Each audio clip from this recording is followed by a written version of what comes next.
اجیب دعوت الداعی اذا دعان، زه دعا قبلوم، زه اجابت کوم. اجیب دعوت الداعی، د دعا غوښتون کی د دعا ولا، اذا دعان څکله هغه دعا وغوړي. دغه د کې مفسرین فرمایي اذا دعانی څکله هغه زمانه دعا وغوړي، نو عموم الاوقات طرف ته اشاره ده. کم یو وخت کې هم فضیلت خو حاصل دی بعضو اوقاتو ته په بعضو اوقاتو باندې، خدا دې څه دا ورته شرط نه دی چې ته به انتظار کوي چې یاره شپې اخیرني حصه راشي زه به الله نه وغواړم، یا فرض منځ راشي زه به الله نه وغواړم، یا مازدیګر وخت راشي زه به الله نه وغواړم، یا پلانکې وخت الله ښودلی دی چې دی وخت کې به ما نه غواړو بل وخت کې به نه غواړو نه، بلکې الله فرمایي اذا دعانې چې کله هغه ما نه وغواړي ما نه دعا کوي، اجیب دعوت الداعی زه د دې وله دعا قبلوم. اور بیا مخکې فرمایي فلیستجیبوا لی وليؤمنوا بی لعلهم یرشدون. الله حکم کوي چې تاسو ما نه غواړو، تاسو ما نه دعاګانې غواړو. الله داسې بادشاه دی چې هغه خپل بندانه په وخت باندې خوشحالیږي. دنیا دستور خدا دی، دنیا بادشاهان خدا دي چې هغه نه غواړه هغه ور باندې خفه کیږي. یو ځل یو غواړه دربې کی، دویم ځل غواړه دربې کی، دریم ځل څه کله ورته ورشي چې یاره ته کوم عادت شولې.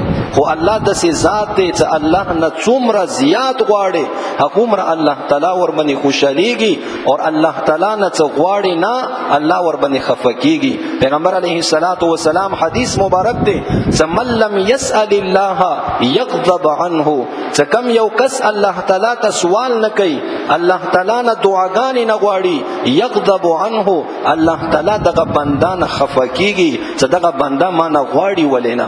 اندرنګ یو بل ځای کې الله جل جلاله فرمایي وقال ربكم ادعوني استجب لكم ان الذين يستكبرون عن عبادتي سيدخلون جهنم داخرين. وقال ربكم یا اید رب د تاسو، ادعوني تاسو ما نه غواړو، استجب لكم زبد تاسو دعاګانې قبلوم.